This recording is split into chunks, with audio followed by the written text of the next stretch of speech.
Sasha. Thanks for being here. Today we're going to explore a few preparatory poses for backbending. Mostly today the arms are going to be alongside of the body like this and not above the head or alongside of the ears.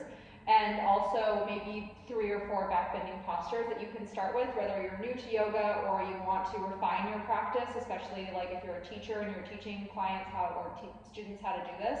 If you're a student and you're just interested in highlighting or really enhancing the pose in this posture group, if you have maybe like some issues with it, if you love yoga but backbends aren't your thing or they hurt, if you have any injuries, please modify and be mindful. If you're on your cycle or pregnant, there's also other modifications that might be for another time, but let's just get into a few of them today. So I'm sitting in a neutral pose. Most backbends, the legs are neutral, most of them, and especially the ones we'll do today. And you can think of 2 areas in particular that will stabilize. It's the shoulder blades, like placing them nicely on the upper back. Another cue is like to roll the shoulder back, but not to push them together. And the stabilization of, is that a word? The stabilization of the outer hips. Because if the outer hips are unstable, that destabilizes the spine. So when those 2 areas are just firmly, nicely in place, the muscles are engaged in an appropriate and active way and stable way, then the spine actually has both stability and mobility. So let's just start with the shoulder blades. I'm sitting on a block in virasana on the lowest height and the widest width. You can use multiple blocks. You can just sit in a chair. You can sit in a cross-legged seat, but allow the pelvis to descend and the spine to lift so you have that beginning stage. And then I have a belt. You can use whatever you have at home, a towel, a t-shirt, a blanket. And I'm going to lift one arm up with the belt and bend it so that the hand is on the upper back, and take the other hand and just swing it around and grab the belt. So from the back, it looks like this. One hand up, on the upper back, one hand around, and you grab and pull so that one elbow, turn back around, one elbow goes up, and it's called Gomukhasana or cow face pose, because these are like little cow ears, and you're making the face of a cow. And you can even walk the fingers towards each other, but one elbow goes up, one elbow goes down, and the arm does not roll forward, and this arm does not roll forward or go out to the side. So the upper arm rolls in and up, this lower arm kind of goes down with the elbow and wide with the collarbone. So you're not moving it back. And then you can just take a few breaths there under the other side. Just swing it around. And again, you grab with the bottom hand, the upper arm goes in and up, the bottom elbow goes down and wide, so again, you're not throwing it back. And this is just to start stabilizing the shoulder blades and also to open up the shoulders. If you don't have a strap, another good exercise is just to do this a couple times, like a Gomukhasana switcheroo. You can even like pass a block if you have a block in between your hands. I like to do this sometimes. You can pass a block in between them, and one side is definitely easier than the other. It's good for the brain too. So that's one thing you can do to start stabilizing the shoulder blades and opening up the shoulders. Another is Urdhva Baddha Vilyasana, or upward facing interlaced fingers pose. So you interlace the fingers, you turn the palms forward, you lift the arms up, and you start to take pumps, and you're not thrusting your ribs forward when you're doing this. I'll show you from the side. So again, your pelvis is going down. When you push the hands forward, you can kind of press the shoulders or the shoulder blades a little bit forward at first, and then you can notice the difference when they're on the back and they're separated. And then when the arms go up, when you move the arm a little bit further back, you can feel the shoulder blade actually come onto the upper back in a nicer placement instead of when they're forward and more separated. But if this is really challenging for you, you can have a strap in between your arms so that it's a wider, and then maybe you might be able to move the arms further back. And either way, you're just going to take little pumps back. So whether your arms are wide like this or they're interlaced, the arms go back and then stay a little bit further back and go up. It's as if someone's kind of pulling your wrists or your forearms up and lifting up your side ribs, and the palms are pressing evenly up into the ceiling. And of course, you'll switch sides. You just kind of roll around. Sometimes I roll my wrist and switch the interlace of the fingers. And again, you take a couple comes without thrusting your back forward. And as the arms go back, they go up, and you breathe. And then you release. And you can hold that for a while. You can even do that standing, and that's really stabilizing. So that's to start with the arms, and then you can come to downward facing dog. You can even, if you have a nice block, put it in between your thighs. This is a little bit thin, so I'm going to put it on the wider width because I know that it works for me. And you kind of like lift your leg up like a dog on a fire hydrant and bring them together so they're about the width of the hips, and it's up towards the pelvis above the knees. And that will help to start stabilizing the outer hips. So you can come onto hands and knees, walk the hands a little bit further forward, tuck the toes, and lift the hips in down dog. If you don't have a block between your thighs, you can widen the width of your feet. And here, I like to walk my feet a little further back because that helps, again, to really engage and lift the arms and move the chest back. You can take those little chest pumps again. It's the same thing we did when we were seated with the arms moving back, and then stay there.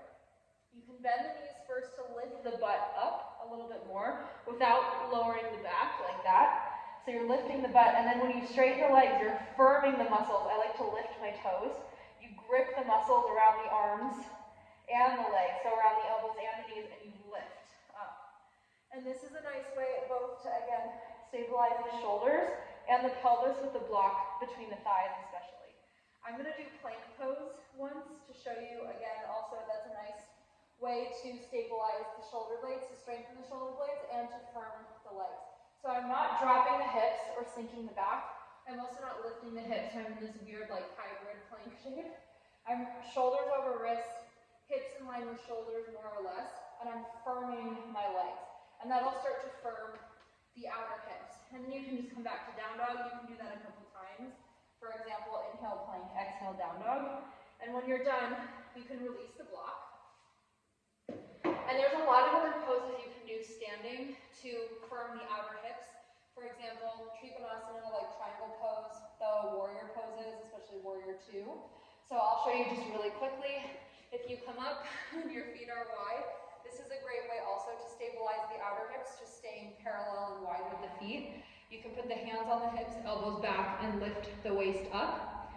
And you turn one leg open for trikonasana. You can put the hand on the shin, the floor, or a block. I'll just use the floor, my fingertips. And you bring this back hip in, or this front leg, that butt comes forward. And then you can roll the chest up and lean slightly back. And this is actually a great preparation for back bending too, because it lengthens this psoas, the front of this back leg thigh. And you turn and open, and then maybe you can lift the arm up, and you notice I'm not turning my head up, I'm just looking forward. And then you go to the other side, so you just turn one leg in, turn the other leg out. You firm the legs here, so that when you go down, the pelvis does shift, but it's not shifting back. And it's also not moving so far forward that you're pushing your lower back in. So when you go down, you can grab the ankle or the floor, the arm goes up, and you bring the butt in to the center, and you're firming the muscles around the legs so that you can actually lean just a little bit back, not by pushing into the lower back so the belly comes forward, but it's like the whole torso can go back. And then you come up. So that's just one of many poses. You can also do like the warrior 2 poses, and again, you bring the butt in, and voila. You can also do this on the shins, for example, gate pose. So it's kind of like the warrior pose, but you're just on one shin. And this is also a good preparation for ustrasana, or camel pose, which is a back bend.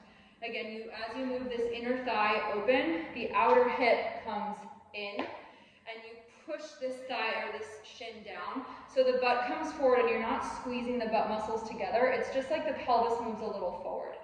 And then as you lift the torso up, you can start to slide this bottom arm down without shifting into this front leg, and reach the top arm up. I do like to keep it on my hips sometimes and just roll the shoulders open and lean the chest slightly back. If you like, that top arm can go up and you lean, lean, lean. If you like, it can even go above the ear. And again, this mobilizes and stabilizes the shoulder. And you lean back, you're pressing one arm into one leg, and you do it on the other side. Sometimes you can even straighten the leg.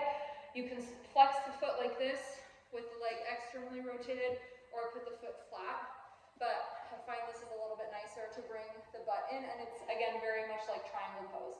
So you would do the same thing. You could grab the shin with the top arm up around the hip, and you're engaging this leg and bringing the butt forward. So you're not leaning back like this. It's coming forward, and that engages actually the muscles around the bottom, this thigh, where the shin is on the floor, and you're moving or engaging these muscles of the legs. It's like the kneecap lifts up into the hip, and that stabilizes the outer hip. So those are poses to stabilize the outer hip. Now let's come onto the belly and try Shalabhasana. This is not if you're pregnant. If you're on your cycle, it might be okay, maybe like once or twice, but you can stay in gate pose or triangle pose and do that a couple times. It might not be recommended. You can check also with your teacher. So the hands are by the side. You can put the hands also, you can then put the hands back, but when the hands are by the side, you can start to prepare. I'm looking at the camera just to see my, just to look at you, but you can lift the shoulders up and not sink them down, and that'll start to prepare the shoulders. The toenails are down and the kneecaps lift because you're firming the muscles around the legs. And then again, the forehead can be down, and you can start like that. Then you can slide the hands back along the body so the palms are flat, and still lift the shoulders up, so you still have that action. And then you can start to lift the head and the chest, and lift the shoulders up, reach the arms back so they're in line with the shoulders, and they're not down or way above. They're just in line. So that means you really have to lift the shoulders. And then once you reach the legs, reach, they can go back and kind of float. And then you release. You can turn the head to one side or just put the forehead down and release the butt. Bhujangasana is kind of, that should have been before, but when the hands are by the side, low cobra is basically the same thing except with the hands on the floor and by the armpits. And I can move them a little further back here so they're not way far forward, and that kind of rolls the shoulders down, and they're not way far back. So it's like the elbows are more or less over the wrist. And this is also a nice preparation pose if you're just starting, reaching the toenails back, lifting the shoulders up. If you want to go further into Urdhva Mukha Svanasana, I'll move onto my mat more. You can lift the chest and start to straighten the arms and lift the muscles of the knees up. So the shoulders roll back here, the thighs lift up, that is a requirement. The belly even lifts a little bit, and the chest lifts up. And to come down, you can just bend the elbows and come all the way down, or you can take that into downward facing dog. But it's really important in that pose to lift the kneecaps up so that you're not dumping the lower back. And again, it's the shoulders move back to widen the chest, and then the shoulder blades are on the upper back. It's kind of like this bottom arm, the bottom Gomukhasana arm. And the legs are working for you in that pose. So again, you're not just using all of your arm strength and dumping your weight into your wrists and your lower back. So those are 3 poses on the belly, and now we can try, and eventually you'll try Dhanurasana, which is catching the feet. And you don't have to do this if you're not ready, but it's a similar pose. And again, the pelvis moves kind of down. It's the same thing as moving the butt in and forward in those standing poses. So you're not pushing your lower back down. And the shoulders lift. And the legs are already working by reaching back. So when you lift up, you can exhale and lift up. And I'm just doing a small one here. Your legs are prepared, and then you release. Lastly, on the shins, it's kind of all the same postures in one. Ustrasana. So you move the butt forward. It's the same thing that we did when we were just on the belly. So a lot of these postures are the same, just a little bit different depending on gravity. So the butt moves slightly forward. I'm not clenching the butt muscles in. I'm just moving the pelvis forward so the muscles of the legs are engaged. And I lift the belly, I lift the spine, I roll the shoulders back, and you can even just stay here for a while and really make sure that you're not like sinking back or that your back isn't pushing in the lumbar and the lower back. Keep lifting up. And then maybe you can put the hands on the butt like you have your hands in back pockets, and kind of again gently press the pelvis forward, roll the shoulders and the elbows back, and lift the body from the outer hip to the armpit. And then once you're here, you can kind of start to just go back as much as you can without sinking in the lower back. So it's like these ribs are lifting. It's like all the poses we just did on the belly, where you're long and stretched from the legs to the armpit. And you can just stay here for a while. The chin can be towards the chest. And eventually, you might reach the arms back and even just stay here and keep lifting the lower ribs out of the pelvis and pressing the pelvis forward. I need to work on this pose actually.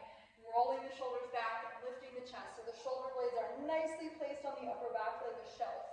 And then eventually, you can start to go back and touch the heels with the fingers and the whole hand eventually. If you can't touch the heels, you can put a pillow, like a big bolster, on top of your ankles, a big long pillow, and put your hands on that so it's pressing against something. It's like in that upward facing dog pose where you're using your hands to lift your chest. And so lastly, that's Ustrasana, camel pose. The pelvis goes forward, the ribs, the chest go up, and your head can start to go back. You might shift back a little bit like I just did to get my hands on my feet, but then I press my pelvis forward, or at least I try to. And I come up, and I rest. So it's important to rest also for a moment, like take a breath or two, depending on how long you stay in the pose after backbending.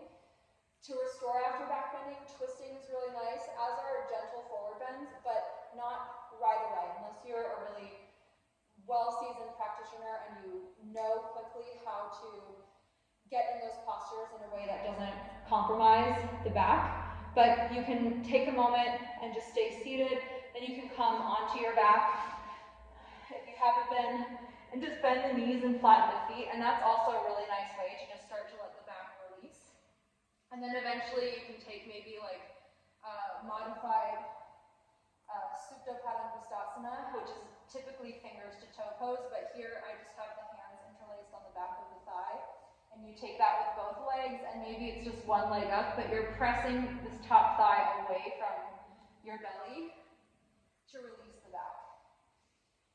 And then maybe you can grab onto the knees and keep the arms straight, so it's kind of like the knees are hanging in the hands, and just wiggle a little bit, and eventually over time, slowly, you can start to gently bring the thighs towards the belly, but not aggressively, and then you can rest in your final resting pose, or depending on what the class is doing, but that's a nice way quickly to restore. There's a lot more information on backbending. If you have any questions, please let me know. But I hope these simple tips were helpful in just getting started or refining your practice a little bit more so that when you go into someone else's class or you're practicing on your own, you have the tools to incorporate and integrate in your own body. That's the most important. This practice is for you, no one else. So thanks so much for being here. Have a great day. Take good care.